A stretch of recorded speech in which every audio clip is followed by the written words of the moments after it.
Salut les Français, la France ou les francophones ou peu importe. Bonjour tout le monde. On va faire super court aujourd'hui. Donc, Comme d'hab. Ça c'est. On est toujours au Mexique. Voilà, c'est super joli. Là on est à la maison, on prend. C'est magnifique moi, comme je prends ça. un petit café en tout cas. Même en vrai. Mon cahier est tombé. Donc aujourd'hui, oui, on va juste répondre à une question en français. Alors on va vraiment essayer de faire court. Marc, t'es prêt? Parce que c'est pas moi qui réponds aux questions. Moi, je pose les questions. Alors, voilà la question. La question, c'est quelles sont les façons de tuer l'eau? Parce qu'on dit tout le temps, ah, cette eau, elle est morte, cette eau, elle est morte, ou l'eau, elle est morte, ou faut pas faire bli ou bla, sinon l'eau, elle est morte. Et donc, voilà. Donc, Marc, il va nous donner 3 façons de tuer l'eau. C'est pas 3 façons de rendre l'eau vivante, hein, c'est 3 façons de tuer l'eau. Vous êtes prêts? Façon 1. Alors, façon 1. C'est pas compliqué. Si l'eau passe dans la zone de pasteurisation, c'est-à-dire que si elle dépasse 60 degrés ou si elle descend en dessous de je ne sais plus combien c'est, je crois que c'est 4 ou 6 degrés, et bien voilà, ça c'est une des façons de tuer l'eau. Donc, vous la congelez, pour sûr, vous avez tué l'eau. Ou alors vous la faites bouillir, et on appelle ça de l'eau lourde d'ailleurs. On dit qu'elle est lourde. Voilà, donc elle est bonne quand on fait du thé ou choses comme ça, parce que bon, ben voilà, ça, on y rajoute un goût.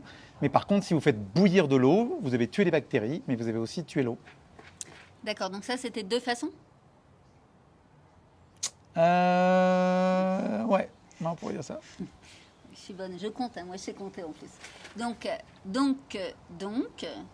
moi je réexplique toujours parce que c'est plus simple pour moi. Donc, basiquement, il ne faut pas faire, si on veut avoir de l'eau vivante, il ne faut pas la faire chauffer ou il ne faut pas la congeler, en simple. C'est très simple, voilà. Sauf, par exemple, si vous voulez faire non, j'allais dire un truc qui n'était pas bien. Bon, ok, on laisse. Donc, qui avait à voir avec la belle-mère, par exemple. Okay. Mais je ne le dirai pas. Donc, 3e façon de tuer l'eau. Donc, la 3e façon de tuer l'eau, c'est simple, c'est de la mettre en contact avec un quelconque métal. Donc, par exemple, quand vous buvez de l'eau dans une petite jarre en cuivre, on pourrait dire, bah, c'est bien, c'est aseptisant, ou en argent, par exemple. Donc, effectivement, c'est aseptisant. Donc, ça n'a un intérêt, par exemple, que si jamais vous vous retrouvez dans une situation où, en fait, l'eau est tellement polluée que c'est mieux quand même de la dépolluer.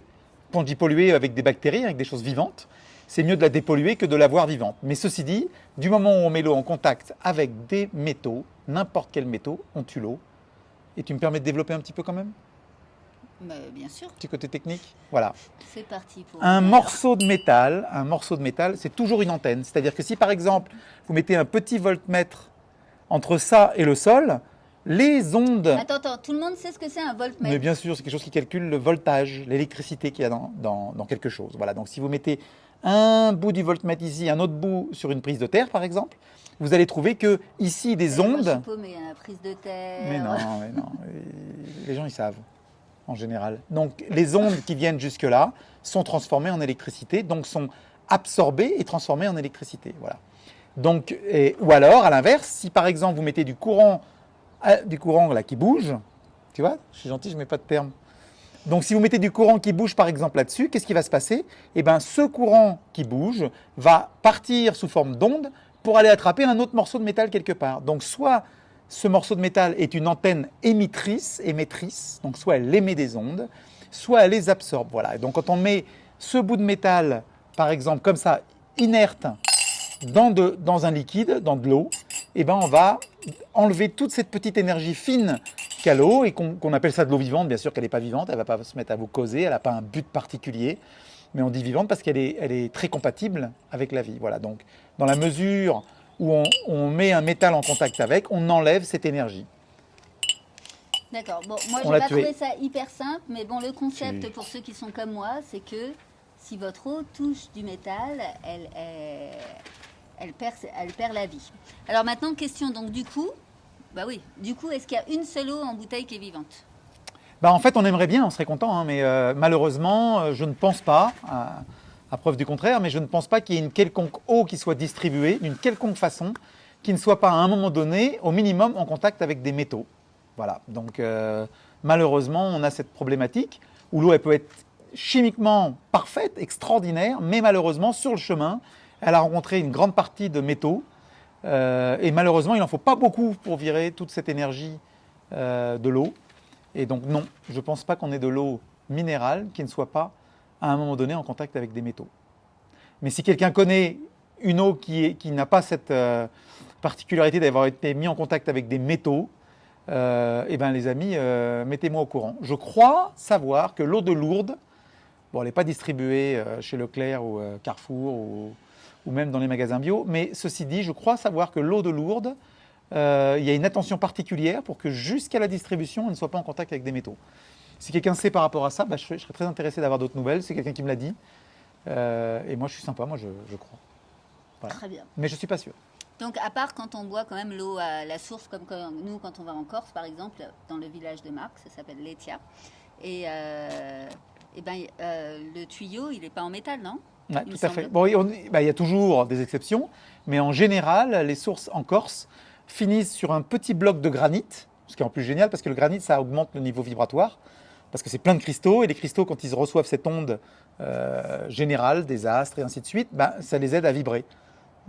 Donc les cristaux ont un intérêt dans l'eau vivante, et donc du coup, ça arrive sur le petit, et en général, il y a un petit trou pour qu'on puisse boire directement dans ce petit trou. Voilà. Et c'est pas parce que la Corse est le plus beau pays du monde.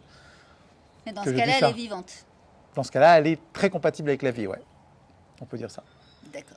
Donc voilà, donc c'était juste très très court, un petit live pour répondre à une question qui était, c'est quoi l'eau? Qu'est-ce que l'eau morte? Et donc l'eau morte, c'est de l'eau morte. Voilà. Et les amis, je vous invite à nous envoyer des questions, puisque quand vous verrez cette vidéo, même s'il n'y a pas grand monde dessus, même si c'est des gens qu'on aime bien.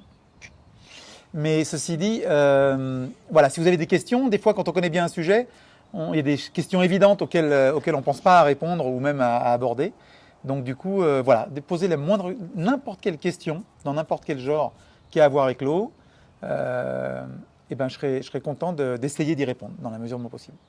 Voilà, donc c'était Prisca et Marc au Mexique. Voilà, Prisca et Marc en voyage, comme d'habitude, mais là du Mexique, pour vous parler de l'eau. Voilà, la prochaine fois on mettra des cactus derrière, pour que vous soyez sûr qu'on soit au Mexique. À bientôt, donc envoyez vos questions et j'espère que cette vidéo vous a donné quelques informations. Ciao.